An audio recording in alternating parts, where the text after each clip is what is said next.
Mes chers jeunes compatriotes,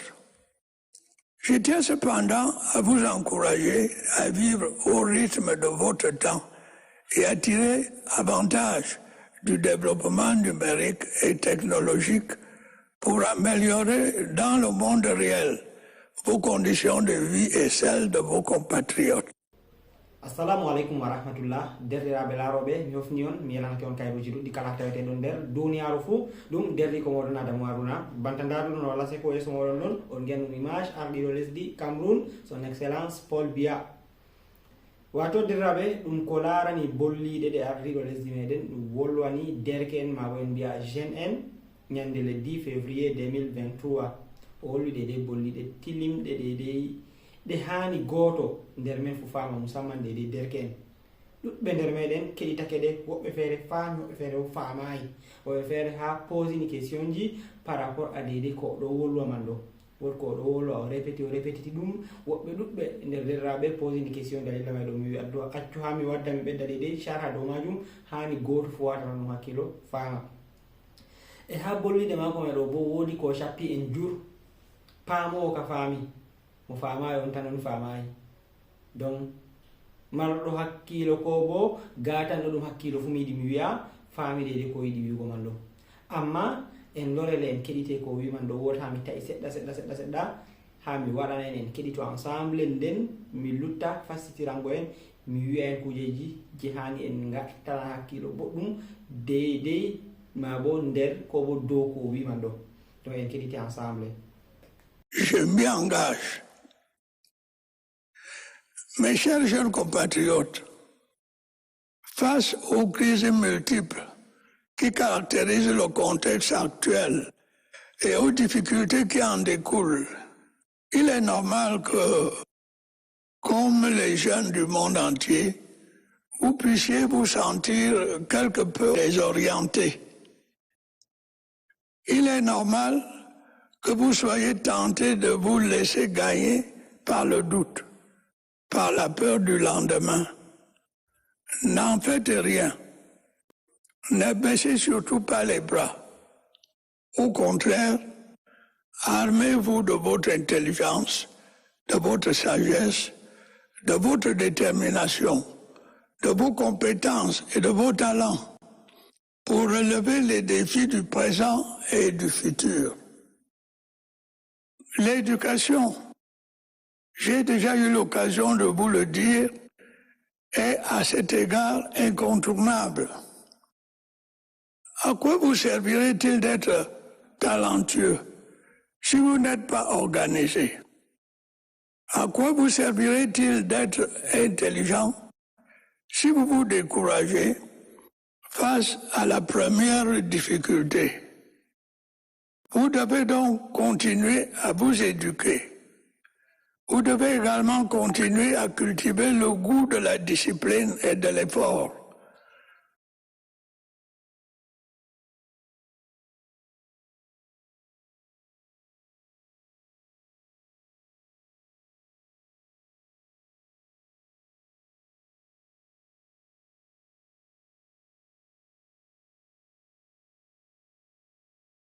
Mes chers jeunes compatriotes, je tiens cependant à vous encourager à vivre au rythme de votre temps et à tirer avantage du développement numérique et technologique pour améliorer dans le monde réel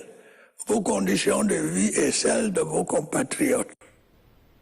Ok, en timminayi ɗon je en lorto en keɗito ɓawɗon dertiraɓe wato dammuɗo man ɗo ni ko ardiɗo lesdi Cameroun monsieur Paul Biya ɗo habda matingo en ɗo derɗiraɓe derke en jeune en ta en konte dow gomnati enen kam en jooɗo en mbiya en jangan en tefan diplôme en mayto gomnati heɓana en kugal ngal en kuwa o holli en noon o yecci en oɗo andi difficulté ji ɗen no rencontre banta ɗe difficulté ji ɗi jeune en lesɗe goɗɗe fu rencontrata ha ma warti ɗum ɗo hulna en ɗum ɗo découragé en ɗo kultora no jango meɗen tammi wonugo oɗo encouragé en bo dow en naftira expérience meɗen intelligent meɗen dede ngandi meɗen be dede ferdu meɗen be tiiɗal meɗen ngam heɓa en kuwa en daro en kuwa heɓa en latto enen ma en ɗo jooɗi jonde ko'e meɗen e bota en latto en découragean ha hunde nde puɗɗuɗen fu en gi diga premier coup en gi nde yahata ɗo en décourage en mbiya en abandonnan en kabde en continue ngam a fuɗɗi hunde a yi nde yahata ɗo ta abandon to a wi a abandonay ni a heɓata hunde nde yetanmi yahugo ɗo fu ɗum nder de encouragement ji ɗi oɗo encourage en mi tan min faami on o lori o wi ɗumejum on o lori o wi ɗumejum o lori o wi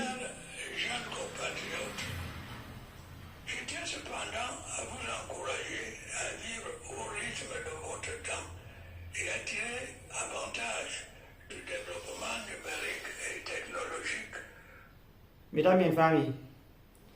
donc oɗo encourage en wakkatire nde en goni ɗo ɗum wakkatire nde numérique et technologie en kabda en naftira be wakkatire may ɗo ngam en mbotoro bote wakkati man ɗo wakkatire nde numérique et technologie derraɓe indema Adamu Haruna na hande mi fuɗɗi waɗugo vidéo na hande mi fuɗɗi wiugo on en gaylite en gatane hakkilo en gatane kuje numérique hakkilo en gatane kuje numérique hakkilo mais woɓɓe feere ɗon no yiyama ko mi wolata may ɗo banta ɗum haalaji peut-être mi ñama mi ñiri mi hara tan mi ummo miɗo wiya yimɓe deyde komi yiɗi mi tan mi on nani ɗum chef de l'état président Paul Biya on ɗo wolwa banni man ɗo haala e banni woɓe feere wiyan e ɗum ɗumejum woni technologie ko bo ɗum ɗumejum woni deyde e développement numérique man ɗo en timmina ya jotta en lora en keɗite fayin deyde audio wol ngolɗo ɗo mabo vidéo wol ngolɗo ɗo en dar en par meɗen. C'est pour cette raison que je vous demande une fois de plus de vous tourner également vers l'auto-emploi en saisissant les opportunités qui s'offrent à vous dans les domaines tels que l'agriculture, l'artisanat ou l'économie numérique. C'est assurément l'une des voies les plus indiquées pour résorber le chômage des jeunes. Mi tan mi en nani derriraɓe mi tan mi en nani deyde ko wiyen c'est pour ces raisons ɗumejum deyde ko explique difficulté ji probléme ji ɗi en ɗon giida ko ɗi en giidi ko saali o explique donc vidéo may ɗo ngollongol jungol ko watta 15 minutes deyde bolliɗe makko ɗe wolwi en pota en gadda ɗe parmaji haɗɗo goto nder meɗen fo wawan ya heɗitolngol kanjum no wiyen c'est pour ces raisons que on oɗo encourage en gaylitano kujeji ɗi tel que agriculture et artisanat et non développement numérique ngam kujeji ɗiɗo ɗo kanjum ɓuri cappego ma bo hollego ɗi tammi yarugo himɓe yeeso be ko yawi ma bo be ko hoyi ha wakkatire nde gontiniran ɗen jotta derɗiraɓe développement numérique en andi koni numérique to on mo anda bo tummin no bolwana on haala numérique derɗiraɓe duniya ɗo wakkati man sanji ɗum wakkati jotta ɗo ɗum wakkati numérique en gatane numérique hakkilo tel que la cryptomonnaie min bolwi ɗum min bolwiti mais déjà en gi pays ji ɗuɗɗi ɗin créuɗi dede propre cryptomonnaie maɓɓe tel que Nigéria balle ɗo en giɗi de ko ɓe kabdata après ɓe canji ceede lesdi man ɗo e ɓe gaɗi bo deydey somme je goɗɗo foti ha itta ha banque ko waɗi ɓe mbi sey inaira huwa je ɓe créi monnaie maɓɓe je ɓe créi je tammi huugo en ligne en numérique man ɗo badi en mbi ha Cameroun bo en bon matin en tammi finugo en tawa ɓe mbiya en sey kanjum may ɗo e Nigéria may ɗo wakkatire woore ɓe ummi ɓe applique ɗum ɓe mbi ɓe canji ceede e bo goɗɗo fota itta plus de 20 000 par jour ha nder compte mum ya waɗa retrait to a yiɗi naftirgo ceede ɗe marrama seyde a hutinare en systéme numérique man ɗo ha Nigéria ɗum pays voisin meɗen mi tan min faami ha jotta bollide ardiɗo lesdi Cameroun timmayi en loɗen keɗite fayin. Tous ces efforts visent à vous assurer la meilleure formation possible afin de vous rendre compétitif et capable non seulement de saisir les opportunités d'emploi qui s'offrent à vous,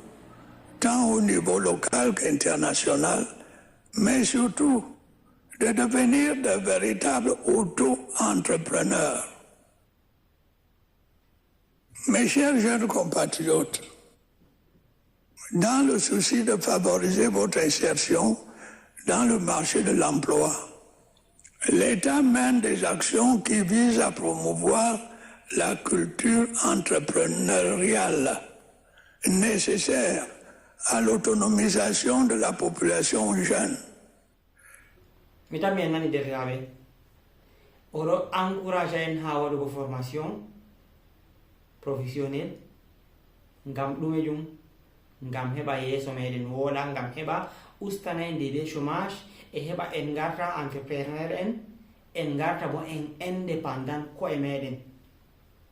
en warta en indépendant koye men, en kuway heɓa gomnati me ma mayto en tammitoro en na warta enen on tammitori gomnati. Derraɓe le plupart kala ha moftorde waɗi to fototiri mi wolwan fu miɗo wolwana en dow kuje banni. Dernier moftorde nde mi yaldiri ha gawdal fu sende mi wolwi banni man ɗo. En latte enen ma en mara créativité, en créa kuje je waddanta en gona en propre patron hoore meɗen, ha ma en dasa himɓe feere ngara kuwa les meɗen ngam heɓa to en ustani himɓe chômage ɗo gomnati on en balliti. Bien sûr, derraɓe alhamdoulillahi grâce à numérique, développement numérique man ɗo min mi propre patron hoore am, ngam mi huway kuugal goɗɗo, mi huwata kuugal goɗɗo, miɗo huwa kuugal hoore am. Personne ne me commande, je travaille pour moi-même et je travaille quand je vais, je dors quand je vais, je me réveille quand je vais, je voyage quand je vais, je rentre quand je vais. Personne ne me demande pourquoi tu n'as pas travaillé. Wana majamata mi ko waɗi a huway, ko waɗi a voyage a warti lawa, ko waɗi a waɗi donc miɗo huwa kuugal am hoore am. E kuugal dede systéme numérique ɗo bo kala ha a woni fu a huwan, a wala haaje toujours c'est to a ɗo sur place. Mi tan min paami derraɓe alhamdulillah grâce à majum man ɗo nde mi waɗi formation majum alhamdulillah mi propre patron am miɗo huwa alhamdulillah miɗo suddi oyam asiri. So komi yiɗi wigo haɗɗo ɗo derraɓe ɓe arti ɓe laɓɓinani en ande ta en mayte gomnati kam, ta en mayte gomnati en kabde enen ma en mare créativité en koore hakkilo meɗen bo ɓe mbiyen tel que ndemri artisanat et développement numérique tel que la crypto-monnaie. Derraɓe mi wolwani en ɗum dede plusieurs fois, mi wolwiti ngam may ɗo jotta ɗum bolliɗe ɗe arti ɗo lesdi wolwi on mi hoosi mi waɗani en nana, mi rappela en bo ɗeɗe ko miɗon no wolwana en tun. Miɗo haajana en bo enen musamman bandiraɓe fulɓe ma bo nanoɓe fulfulde kala ha goni fuu ngam ta en cakito. Leƴƴiji goɗɗi kam jur déjà ɓe yerɓi ɓiɓɓeji maɓɓe ɗon haɗa formation ji dow ko larani développement numérique man ɗo. Enen bo en gositiri ɗum baɗum fewre wakkati ɗon tammi warugo en tammi tabbitingo en cakitake.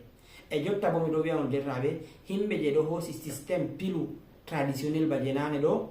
lattiɓe marɓe jotta tanke to ɓe tefayi waylutugo piluji maɓɓe ɓe gartiti ɗum systéme numérique duuɓi garanɗi seɗɗa ɗo hamɓe tammi lattago talaka en, hamɓe tammi lattago ɓe ngala ɓen ɓe ɓe giyanno ngala jotta man ɗo nden bo e kuusitana systéme numérique man ɗo to hakkila hamɓe tammi wartugo marɓe. Donc miɗo waggina en nako miɗo no mi wiyata miɗo conseille en ngatani ɗum hakkilo derraɓe. Formation ɗon mi créi mi organise peut-être diga année passée mi foti mi wa diga 2022 dow ko larani systéme numérique man ɗo, dow ko larani crypto monnaie en général dès le début de A à Z ɗumejum woni numérique, comment ça fonctionne, ɗum woni crypto monnaie, to goɗɗo yiɗi nasugo no nasirta, ɗum e différence ji majum, ɗum e bote majum, ɗum e aybe majum. No to mi waɗi ni kam mi gagnanna ko mi waɗan asar kujeji ko hani a fama ɗum pat majum no transaction ji may ɗi gaɗirte ko da ñande en bo maten weta ɓe mbiyan Cameroun hutata ɓe majum ngam a hisa an bo waɗugo asara majum no ɗum warete ɗum pat majum mi organise des formation man ɗo ɗum ɗon e la formation coûte 20 000 boro no gas formation may kutata. Amma miɗo annonce en miɗo waɗa vidéo ɗo le 15 février 2023 à partir de le 1er mars 2023 formation je ɗon nokkata 20 000 o ɗum hotan a 40 000 ngam diga 2022 mami wino on en 2023 prix may lattata ko même be prix je mi waɗanimo en 2022 on marɗo haaji fu yoɓano diga yaki man ɗo. Donc à partir du 1er mars formation je min Adamou Harouna mi organise man ɗo dow ko laarani ɗon man be fulfulde ɗum tanmi hotugo 40 000 amma grâce à bolluɗe ɗe ardiɗo lesdi meɗen wolwi o encouragé en enen jeune en kotan e systéme numérique e min bo hedde ko mi nana bolluɗe mako man ɗo ko waɗaɗe ɗo diga peut être 2 ans ko sali fu miɗo habda encourage ko jeune en sakko ma nanoɓe fulfulde en gatani ɗum hakkilo alhamdulillah ɓe feere ɗum ɓe faminani ngam yaki komi organise formation to yamay ɗo plus de 200 à 250 personnes yoɓi formation may ɗo formi dalila bolluɗe ɗe ardiɗo lesdi waɗi ɗo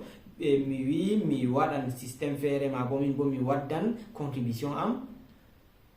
ha kala on mo yiɗi formago ɓen ɓe formakino fou to an yiɗi formago ko yiɗi fu yoɓana ɓinguel maɗa formo ko yiɗi a yoɓana miyiko maɗa formo ça dépend de ɗum moƴo mi waɗi des promotion je ñalde sappo diga hande le 15 ha yawgo le 25 février ɗo giɗɗo nastugo formation may fou yoɓan boro sappo 10 000 au lieu de 20 000 au lieu de 40 000 bo diga le 1er mars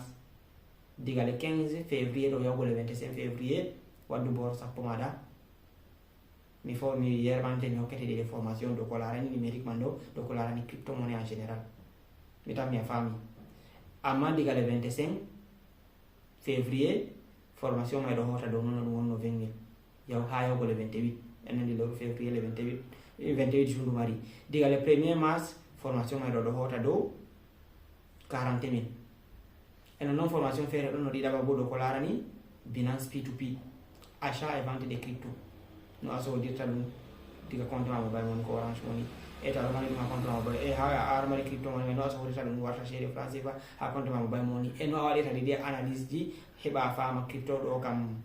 voilà kanjum bo formation may ɗon kanjum mami tami on hokkugo information dow majum kanjum ɗo wala kanjum ɗo wala réduction je mi waɗi wala réduction je mi watta bo mi waɗi no timmi banni kanjum bo en andi prix majum 25 000 e kanjum bo mi tammi on yeccugo dede prix wa kesa nga en tammi waɗugo tammi nga fuɗɗugo diga le 1er mars to Allah mo yerdi mi tammi on faami ngam may ɗo to a mari haaje formago ko a wari haaje ɓinguel ma formo ko mi ko maɗa a wawan ɗoɓango formation may ma bo a wawan ɗoɓango hoore maɗa diga hande le 15 yawgo le 25 février 2023 ɗo bor sappo amato wakkati man salake hewti le 1er mars formation may hoti 40 000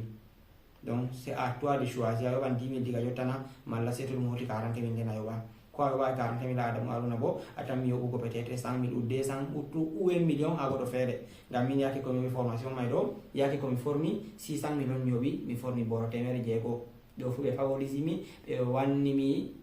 ɓe no mi wiyata réduction dans la formation coûté 1 million dalila goɗɗo on waɗi ɓe favorise mi ɓe waɗanimi ɗum dow 600 000 mais alhamdulillah grâce à 600 000 je mi yoɓi mi formi man ɗo nde mi organise formation am mi heɓi plus de 3 millions ɗon bote waɗugo formation dertiraɓe donc ɗon dede komi waɗi matingol musamman bandiraɓe fulɓe e nanoɓe fulfulde ha tawete fou nder lesɗe duniyaru indema Adamou Harouna numéro whatsapp am 692 92 14 90 malla bo 681 78 78 70 ɗum numéro ji whatsapp ɗum numéro ji d'appel on mbawan matukomi dow maji toon mari haaje formation dow ko larani crypto e luttuɗum formation ji ma dow ko larani dede développement personnel ma bo dow ko larani numérique en général on jarama on guettama on guillanama kayruji ɗuɗɗi amma hedde ko man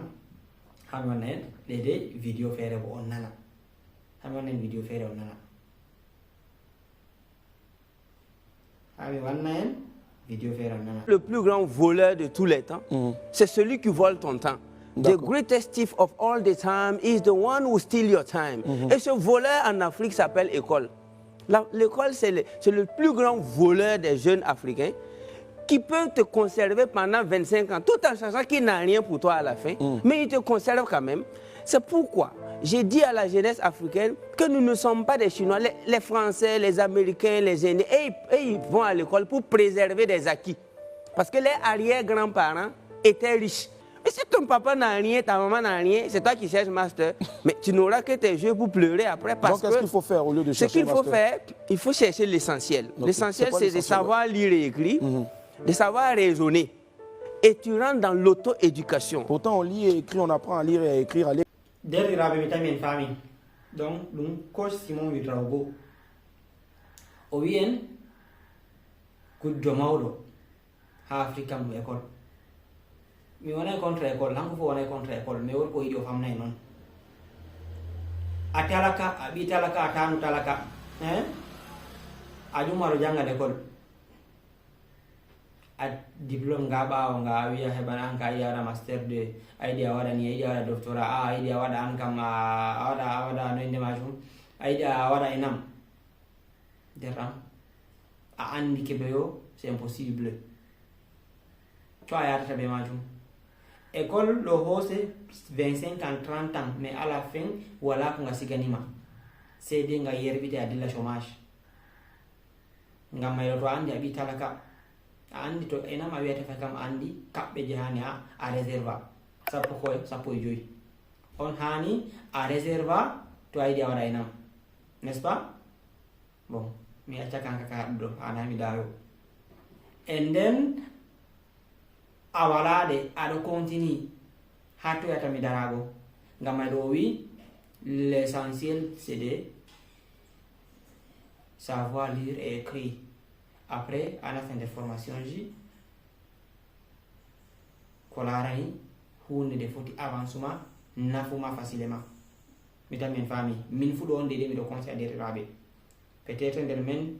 wobbe do ngam mari moyen continue étude mando haya heba dede ko mari haje mando. Mais wobbe fere ndel meden wala moyen, noni wala moyen, wala baba mum wala mama mum wala relation je foti hokkado hunde wonde so ngam do si tu sais lire et écrire derlam wadu dabare wadu formation ji goddi di foti permettre a heba sana amada je jogotoma ha ayna dede iyalu mada sala bani on getta on ngala ma kaybe judi don dede sedda do ko lani conseil am e bo dede bolli de arti de lesti wolwi un message très important je hani goto de mede fama to en négliger go fayma min wi en ko do be mawri en recrétay en dian changement ngam roani no funa même chose wonno be hikka ngam may do mawri bo en tammi yugo hunde on den tammaki den may ngam may do diggato en fuddi change go mentalité me diga jotta système numérique do derrabe tuni ar fu do hutina be majum enen fu en gata ni do makkido en ngale dabare bo derrabe meden fulbe formo do kolarani système numérique mando ngam en kisa zambego en kisa yarugo bone nder wakkati je ko sidi bi on getta mon ngala ka wiido dum dari ko la dem mo hala marketing enanta jaygol pula ko tv wiata on wassalamu alaikum on jarama